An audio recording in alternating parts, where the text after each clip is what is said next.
हरे कृष्णा। पारलौकिक विश्व से उतरकर दिव्य ध्वनि तरंगों की लहरों में तैरती हुई वह जादुई किताब किसी एक दिन इस धरातल पर प्रकट हुई और उसने जो असीमित चमत्कार किए हैं उसकी एक छोटी सी झांकी आज हम आपको सुनाने जा रहे हैं। इस कहानी को काल्पनिक समझने की भूल मत कीजिएगा, क्योंकि ये और इसके जैसी अनेक घटनाएं आज भी इस जादुई किताब के चमत्कारों की साक्षी दे रही है। और हाँ, इस वीडियो के अंत में आप सभी श्रोताओं के लिए एक विशेष संदेश है, तो कृपया अंत तक जरूर बने रहिएगा। और अगर अभी तक आपने हमारे चैनल को सब्सक्राइब नहीं किया तो प्रतीक्षा किस बात की, नीचे दिए गए बटन से तुरंत इस चैनल को सब्सक्राइब कीजिए ताकि ऐसी और अद्भुत कथाएं बिना रुकावट आपको मिलती रहें। तो चलिए शुरू करते हैं आज की कहानी जादुई किताब की। अमेरिका की धरती पर संध्या के समय सूर्य देव अपनी लीला समेट ही रहे थे और तभी एक व्यक्ति वहां के आलीशान होटल में प्रवेश करता है। उसके पैर स्थिर नहीं थे। उसके कपड़ों से उसकी मानसिक स्थिति का आकलन करना असंभव था। चेहरे पर संदिग्ध भाव और व्याकुल मनोदशा के साथ उस व्यक्ति ने होटल में एक कमरा लिया और चुपचाप अपने कमरे की ओर आगे बढ़ने लगा। ऐसा लग रहा था मानो उसके लिए आसपास की कोई दुनिया का अस्तित्व ही नहीं था। होटल के बाहर में फूलों से सजा हुआ उद्यान, गैलरी में इधर उधर दौड़ रहे यात्रियों के बच्चों का कोलाहल, आगंतुकों की चर्चा और रिसेप्शनिस्ट के फोन कॉल्स, ये सब कुछ उसके लिए अदृश्य था। अपने कमरे की ओर आगे बढ़ते हुए कदमों में कुछ दृढ़ निश्चय झलक रहा था और डगमगाते हुए फिर भी कुछ निर्णय करते हुए उसके पैरों ने उस कमरे में प्रवेश किया। कमरे की लाइटें ऑन की और पास में रखी कुर्सी पर जाकर गिर पड़ा। अपनी जेब से कुछ दवाइयाँ निकाली। उसके साथ उसका पर्स भी बाहर गिर गया, जिसमें उसके माता पिता की एक छोटी सी तस्वीर उसके सामने मुस्कुरा रही थी। अपने पर्स को उठाते हुए उस व्यक्ति ने आखिरी बार उस तस्वीर के सामने देखा और गहरी सांस ली।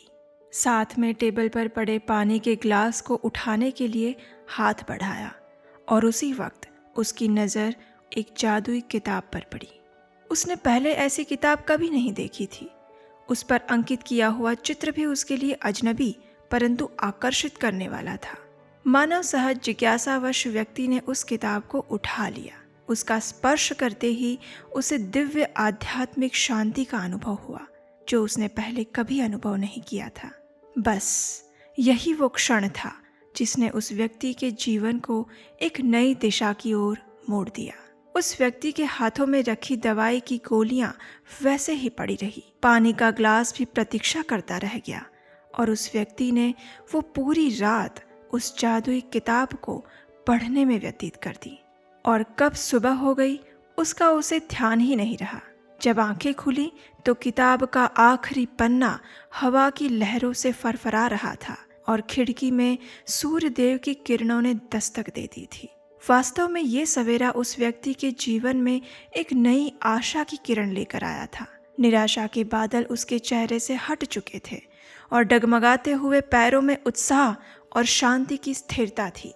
और वह व्यक्ति अपने जीवन की एक नई शुरुआत करने के लिए उस होटल के कमरे से बाहर निकल पड़ा। अब आप सोच रहे होंगे कि आखिर ये जादुई किताब कौन सी थी, क्या हुआ था उस व्यक्ति के जीवन में, उसके हाथों में वो दवाइयाँ किस बीमारी की थी और वो होटल में किस लिए आया था।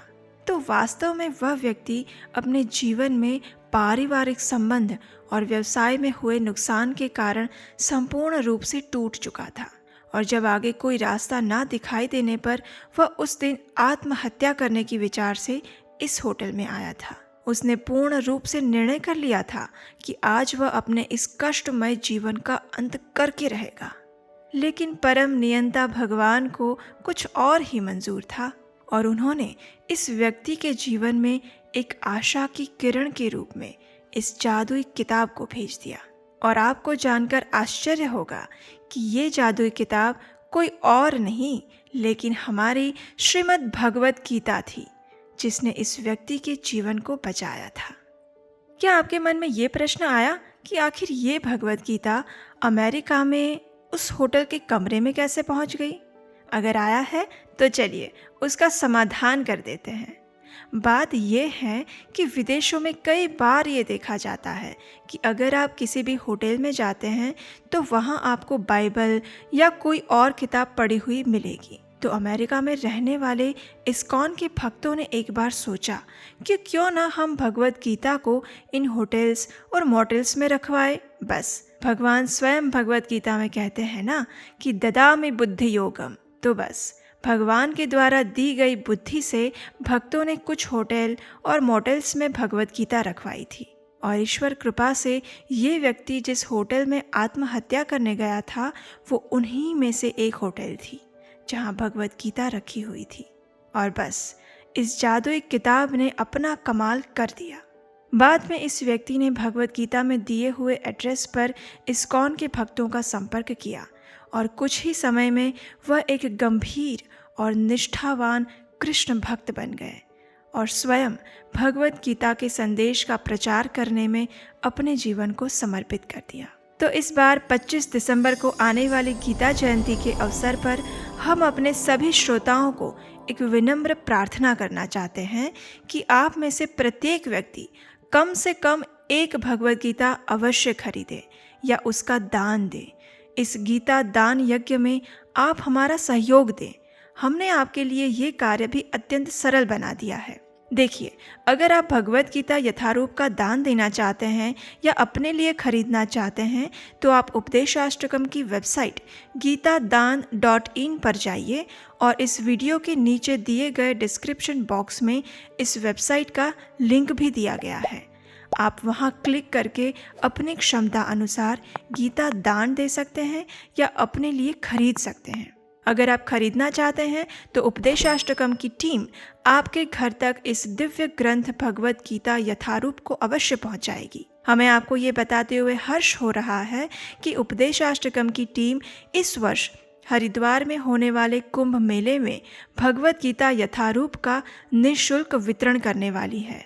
इसलिए अगर आप इस महाकार्य में सहयोग देना चाहते हैं तो आप हमें भगवत गीता स्पॉन्सर भी कर सकते हैं। किसी भी व्यक्ति को अगर हम कपड़े, भोजन या अन्य चीज़ों का दान देते हैं तो वह कुछ समय उसके साथ रहता है, लेकिन ज्ञान का दान हमेशा उसके पास रहता है और इसीलिए ज्ञान का दान सर्वश्रेष्ठ माना गया है। और भगवत गीता से बड़ा ज्ञान इस संसार में कोई अन्य हो ही नहीं सकता। तो इस गीता जयंती के मास में इस महान ज्ञान का दान देने से आपको भगवान की विशेष कृपा तो प्राप्त होगी ही, लेकिन इसके साथ साथ आप कहीं ना कहीं किसी न किसी के जीवन में ज्ञान का प्रकाश भरने का माध्यम भी बनेंगे। लोगों को लगता है कि भगवत गीता केवल एक धार्मिक किताब है जिसे बड़े सम्मान के साथ लाल या सफ़ेद कपड़े में लपेटकर घर के किसी कोने में बंद करके रखना चाहिए। लेकिन बहुत कम लोग इस तथ्य को जानते हैं कि भगवत गीता वास्तव में हमारे जीवन की मार्गदर्शिका है। हमें प्राप्त हुए इस बहुमूल्य मनुष्य जीवन का उद्देश्य क्या है, इस भौतिक संसार में इतने कष्ट क्यों हैं और उसका उपाय क्या है, परिवार में रहते हुए किस प्रकार हम भगवत गीता के आदेशों का अपने जीवन में उतार सकते हैं। इन सभी प्रश्नों के उत्तर हमें इस पुस्तक में प्राप्त होते हैं और ये ऐसी जादुई किताब है जिसका जादू समय के साथ कभी नष्ट नहीं होता। इसलिए भगवत गीता को टाइम बॉम्ब भी कहा जाता है, जो समय आने पर फूटता है और हमारे कष्टों और अज्ञानता को नष्ट कर देता है। जी हाँ, बिल्कुल उसी प्रकार जिस प्रकार उस व्यक्ति के जीवन में हुआ। तो चलिए इस गीता जयंती के विशेष मास में भगवत गीता के संदेश को पूरे विश्व में पहुंचाते हैं और अपने परिवार, मित्रों और स्वजनों को भगवत गीता का अनुपम उपहार देते हैं। और नए साल की शुरुआत इससे अच्छी क्या हो सकती है ना? हरे कृष्णा।